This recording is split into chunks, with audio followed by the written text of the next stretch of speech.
Hujambo popote ulipo mtazamaji wa TVC 247, awamu ikiwa ni saa moja. Karibu sana mpaka tamati. Langu jina ni Martin Base. Nami ni Maroline Achieng. Tupate vidokezo. Mbunge wa Mbeere North Leo wa Muthende amekataa kupanda kizimbani kutoa ushahidi. Benki ya Cooperative imepata faida halisi ya shilingi bilioni 29.75 ikiwa ni ongezeko la asilimia 16.9 kutoka shilingi bilioni 25.46 mwaka 2024.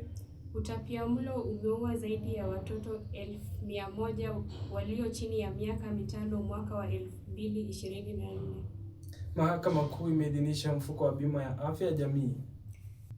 Kuelekea sikukuu ya Eid-ul-Fitr, jeshi la polisi limewahakikishia wananchi kuwa hali ya usalama ni shwari na limejipanga vizuri. Tume Huru ya Uchaguzi na Mipaka almaarufu IEBC yahimiza usajili wa upigaji kura. Na kimataifa ni kwamba Iran yaapa kuharibu kabisa miundombinu ya nishati ya Gumba ikiwa itaendelea kushambuliwa. Na hivyo ndivyo vya mshahamu. Karibu kwa taarifa kuu.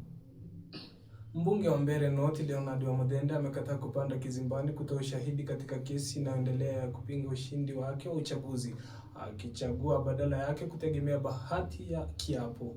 Mlalamishi Newton Kariuki amepinga hatua hiyo na kuwasilisha ombi la kutaka wa Muthende aondolewe katika kesi hiyo. Kariuki anadai kuwa mbunge huyo hapaswi kuruhusiwa kuendelea kushiriki katika kesi bila kufika mahakamani kwa ajili ya kuhojiwa, almaarufu cross examination.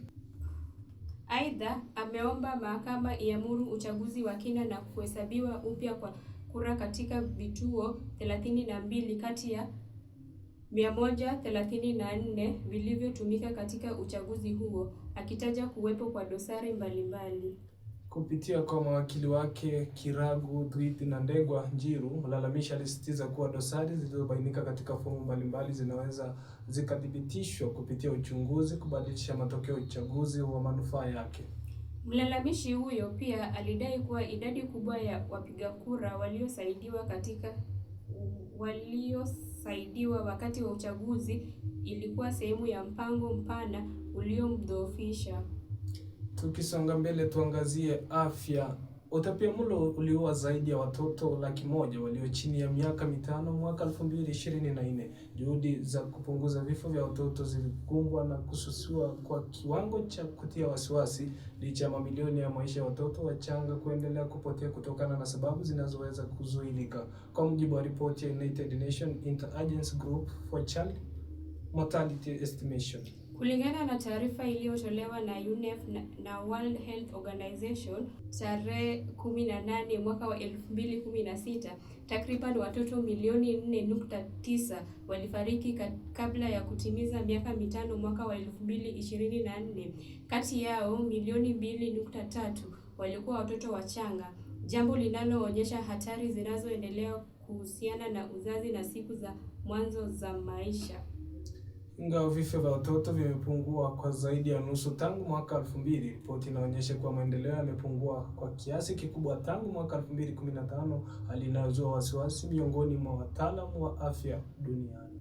Ripoti pia inaonyesha hatari pana zinazowakabili vijana. Inakadiriwa kuwa watu milioni 2.1 wenye umri wa kati ya miaka 5 hadi 14 walifariki mwaka 2024 kutokana na sababu mbalimbali zikiwemo magonjwa ya kuambukizwa na majeraha miongoni mwa vijana belehe, kujidhuru na ajali za barabarani zilijitokeza kama sababu kuu za vifo. Na mtazamaji, taarifa hiyo inatufikisha tamati leo, ikiwa ni siku ya Alhamisi. Kumbuka kwamba kesho kuna sherehe za Eid-ul-Fitr ambazo zitakuwa zikiendelea hapo kesho Ijumaa. Mimi nimekuwa msomaji wako Martin Base kama kawa. Endelea kutazama TVC 247 kila siku saa moja. Nami ni Maroline Achieng.